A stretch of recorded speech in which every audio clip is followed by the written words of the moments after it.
A power-hungry Karen tries to get me fired, but it ends up all backfiring, and she is the one who gets fired. And when that happens, she tries to sue for discrimination, which failed epically. Here's what happened. Subscribe to Am I the Jerk on YouTube and hit the bell to turn on notifications. A few years ago, I started working for a heavy industrial manufacturing company. I lucked out and got a great supervisor for my boss, Joe. The work was hard, working 12-hour days for 13 days in a row, and then a Sunday off, and then back for another 13 days. I was young and I didn't mind. It helped my wife and I save up for a house. After about 6 months, Joe noticed I was picking up on the work pretty fast and promoted me to a group leader position. This came with a raise and increased responsibility that most other workers didn't want. Joe put me in troubled groups in his department, and I would work on general improvements and figuring out the issues. This was a union shop, and the mentality was to just put in your hours. Don't work harder or smarter, just do your time and don't kill the job. That was the unspoken motto. After a few years, Joe was promoted to manager and he transferred me with him to his departments. While I wasn't a supervisor yet, I was the supervisor in all but name. The supervisors loved it because they never had to leave the office, and I liked it because it was a good learning experience. I made a good reputation and got a lot of respect from workers and from management. Eventually, Joe's areas were doing so well that he was promoted to plant manager. As before, he wanted to promote me with him, this time to a supervisor spot. We talked at length because the only supervisor spot open was working for Karen. Karen was female, a minority, and a member of the LGBTQ community. She was the poster child on the company website of the inclusiveness in the workplace. Literally, her face was the one that they used. She was also a freshly minted manager, and Joe was not confident in her abilities. But me, being the plucky go-getter with a can-do attitude, decided to take the position. I had to interview with Karen and got to meet some of her supervisors. They were very quiet and reserved. Once I was promoted, I worked in tandem with another supervisor, Chris. Chris was young. He had one small child and his wife was pregnant and a stay-at-home mom. During the first week, everything was going well. I was learning all the employees, getting to know the process, and getting my feeling for the area. During the second week, Chris's wife went into labor and she had a hard time. Chris went on paternity leave for 6 weeks and I was tossed into the deep and in charge of the whole area solo with 60 employees. I was barely treading water, but I was doing my best. When I would ask Karen for her guidance or assistance, she would scoff like it was beneath her and tell me, "If I have to do your job, then I don't need you." So I gritted my teeth and worked my tail off. My wife got me a smartwatch and I was averaging 25,000 steps a day trying to keep everything running. We were holding our own and employees all did what they could to help as the situation was not ideal for everyone. A few weeks in, I was reviewing some quality documents and I noticed that one of the quality gates was not being followed. I emailed the information to the quality engineers and they lost their minds. This was a 4-hour operation on a 20-hour part that we were skipping entirely. It turns out one of the reasons Karen got promoted was because she was running her department so efficiently. Then it came to light that she made the decision to skip this quality process, saving that 20% off the time. Except the engineers never signed off on this and it caused massive damage control. The process had to be reinstated and the parts that were never checked had to have warranty extensions. This caused the company to have egg on their face and Karen to look bad. During this time, Karen also became more vindictive. She would openly tell people that she would never be fired and could do what she wanted. She would walk the departments and if she didn't like someone, she would make the supervisors write them up by the end of the day. She wanted us to find a reason, and if we didn't, she would take it out on the supervisors. For example, forcing the supervisors to stay late to do inventory or something else menial just because she could. She would not let the supervisors make any decisions until she approved it. So something like overtime had to wait for her approval and she would not respond until the end of day, causing the departments to scramble. Then, if there weren't enough overtime employees to do the work, she would blame it on the supervisors. While the supervisors knew this wasn't right, we all needed our jobs and tried to do the best we could for Karen and the employees. We were mainly rodeo clowns to Karen being the bull. The first day Chris was back, him and I were both pulled into Karen's office. She started berating me on how poor of a job I was doing, making her look bad and how I never came to her for help. This made me speechless because of the previous comments she made and the fact that supervisor work was beneath her. After the meeting, I was still a bit stunned, but I put it together that she was about to railroad me out of the company and this was the very first step. I called Joe and asked for a meeting that same day. When I got together with Joe, I started telling him about the things that were going on and he had no idea. The harassment, the vindictive nature, everything. Ironically, while I was speaking with him, another supervisor called him to complain about Karen as well with the same grievances. Joe was stunned and said that he would speak with Karen, but he gave me a carte blanche on any open spot in the company starting the next day. He really didn't want to lose me. So I did a lateral transfer transferred to a different department doing engineering and IT work, and I thought that was the end of it. A few weeks later, I was leaving work and Karen mentioned that I never turned in my laptop and phone to her. I told her I didn't know I had to, but I could give it to her tomorrow. She smirked and said that she would get it back soon enough. I didn't think too much of it at the time, but after about 6 months, I had my review with my boss Jake. The review went great. He was very happy with my work and was a bit surprised at how fast I picked things up. At the end of the meeting, Jake mentioned offhand how Karen tried to intervene in the review and get me fired, but Joe stepped in and squashed it. Okay, Karen, now you pissed me off. After I left Karen's department, the turnover rate went up through the roof. The supervisors were quitting at a rate of 1 every 3 months. Keep in mind that this is a legacy company that had multi-generations working. Fathers, sons, mothers, entire families. Some areas had 3 generations working side by side, and yet Karen was rolling over employees and supervisors like a steamroller. Working for her became the kiss of death. I casually mentioned to Joe about the turnover and he told me he couldn't figure out what was going on. People were quitting without notice and no one was doing exit interviews. I told Joe that Karen was writing people up to force them out. When they would hand her the resignation letter or 2 weeks notice, she would tell them to leave immediately and then throw away the letter. Then she would tell HR that the person quit right on the spot and that was the end of it. Joel told me that because of who she was and how high she was, the company wouldn't do anything to her until they had an airtight case. So I went to work. I took the supervisors working for Karen out drinking after work a few times each week and made sure I had my hand on the pulse. If someone was quitting, I made sure they emailed their letter of resignation to Karen and CC'd Joe and Human Resources, stayed for their exit interview, and that they called the company integrity hotline for good measure. Things were progressing well and I had all the supervisors on board except for Chris. Chris really needed the job and Karen was not writing him up. Through a stroke of luck, I found out Karen was lowballing his raises as a cost-saving measure. That's why she was not harassing him. When I told Chris, he was furious and wanted to quit on the spot. I encouraged him to speak with Joe before he leaves. Joe and Chris had a very productive meeting and Chris decided to stay. Now, all the supervisors were on board. Joe brought in an HR bigwig from the headquarters in Kansas, and over the course of a week, each supervisor was sent in for an interview discreetly without Karen noticing. By the time the interviews were over, they had emails, texts, eyewitnesses, and a mountain of evidence. This next part I heard from other people, Human Resources, Joe, etc. Despite everything, the company wanted to keep this quiet. So they brought in Karen and said that they no longer needed her and offered a very generous severance package. Karen, being Karen, lost it on the HR people and threatened to sue for discrimination and even called a lawyer. That's when the company pulled out the stack of evidence and rescinded the severance offer. After a few months, Karen found a new job as a plant manager in a different factory and I found out where. I casually mentioned to the union reps at my factory where Karen was working and suggested that maybe they should give the union at the other factory a call. She was fired within 3 months for employee harassment. The last I heard, she had to sell her house and move out of state to find a job. Am I the jerk for getting revenge on Karen? So if she didn't threaten to sue them, they were prepared to give her this generous severance package. But it's almost like they knew for a fact that she would try to sue them, or at least threaten to sue them there, which is probably why they were so confident in offering her this severance package. The most wild part of this entire story leading up to the end was the fact that the company rewarded her, praised her for being so efficient, only to ultimately find out that she was just cutting out all the safety precautions, the quality assurance step or whatever they called it. How did nobody notice that until the OP found it? They gave her all this praise, but they weren't interested in her method for being so efficient. They just accepted it at face value. That seems really strange, but maybe they just figured nobody would ever skip the quality assurance phase of the operation. It was just too out there to even consider that somebody would do that, and yet she did it. Apparently, warranty extensions in this industry are not cheap, and because they weren't able to do anything besides get the warranty extensions, it probably cost the company quite a bit of money. Some people were wondering, of course, why didn't she get fired right when that was discovered? Well, the original poster here said that they wanted it to be airtight, and maybe that wasn't airtight enough, because if she could prove it wasn't intentional or that it was an accident or she didn't understand how the system worked enough, maybe she could avoid getting fired because of that. But let me know if you've ever had a work experience with somebody like this down below, and what would you do if you're in this situation? Jerk or not a jerk, and why? Am I the jerk for scaring my sister-in-law with a cardboard cutout of The Rock? I'm a 32-year-old female, and my sister-in-law, who's 43, is super nosy. It's come up before, but she's one of those people that will just deny something to the death, no matter how much proof you have, and then get angry at you for not believing her. At my house, the guest bathroom is partially shared with the master bedroom. The toilet and sink are separate for guests. Then through a door, you can get to the shower, our closets, and another sink. Then through an additional door is the bedroom, if that makes any sense. Basically, you can get into our bedroom through the bathroom without going through the main door of the bedroom. So when she comes over, she would sometimes just take a bit too long in the bathroom. During maybe the third or fourth time, I happened to be walking by the bathroom and I heard 2 doors closed. I asked her if she was looking for something in the bedroom and if I could help her find it. She replied with, "No, why would I go into your bedroom?" and then changed the subject. The next time she was going to come over, I set something small behind the bedroom door so I could see if it had been opened by the small item being pushed back. Later, I could see that it had been. So for me, it confirmed that she had been snooping again. I asked directly if she'd been in our bedroom, and she said something like,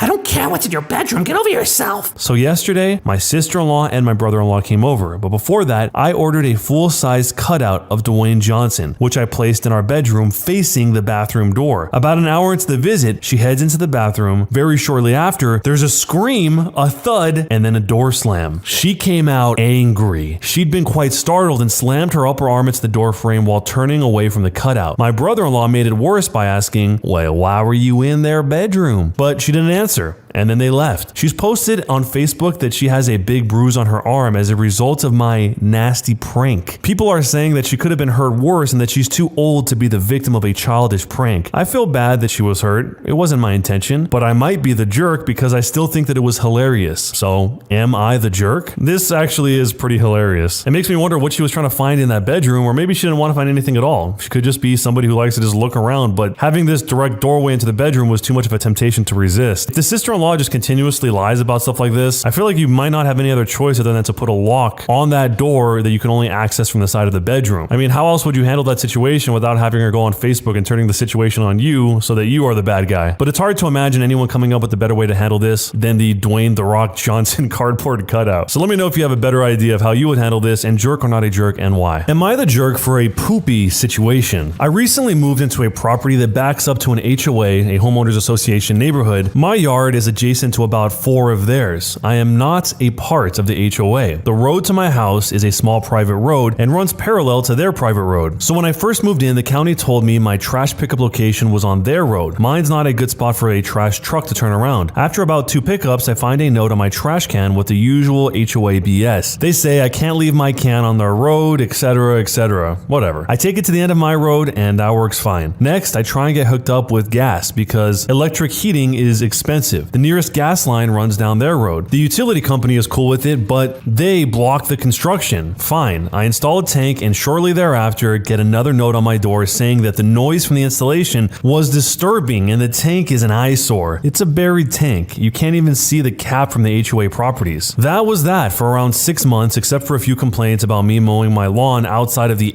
HOA designated mowing hours, but within county hours, until a flatbed with a backhoe backs into my driveway. I walk out to see what's going on, and apparently the sewer connection for the HOA runs under my property. Something's clogged and they need to tear the pipe up to get a look. Long story short, apparently the builder had some handshake deal with the previous owner about that sewer line and gave up a few blocks to let them run it through the property. No easement on the deed, nothing in writing. I sent the backhoe guy off. Next, the HOA president comes and knocks on my door and tells me the sewer is causing backups in several of the houses and no one can use their toilets, shower, run sinks, etc. until it's all fixed, and rerunning the sewer down their road instead of across my property is going to cost millions of dollars that they don't have and take months. I said something like, "Man, that sucks for you. I hope you get it fixed soon." The sign says no trespassing though, so if you could keep off the property, I'd appreciate it. Have a nice day. I got a letter from their lawyer with a lot of threats a bit later, but didn't see much to back them up legally. I figure they can take me to court if they want. They've had some giant, loud mobile poop tank stuck in someone's backyard for the past 3 months, and I see no signs of a new pipe. A few of the HOA residents stopped by and said that the houses were basically unlivable with the pump. They could only take a shower that was 5 minutes long, they could only flush number 2, and they can't sleep from the noise. It costs a lot of money, and someone lost a house sale, etc., etc. And also that they didn't have any part in the HOA stupidity other than living in it. I told them that I feel for them, but that HOA has been a pain in my rear since week 1, and I'm not inclined to let them go driving construction equipment across and digging holes in a yard that I worked hard on after the way that they've been treating me. They told me that I was a jerk. So am I the jerk?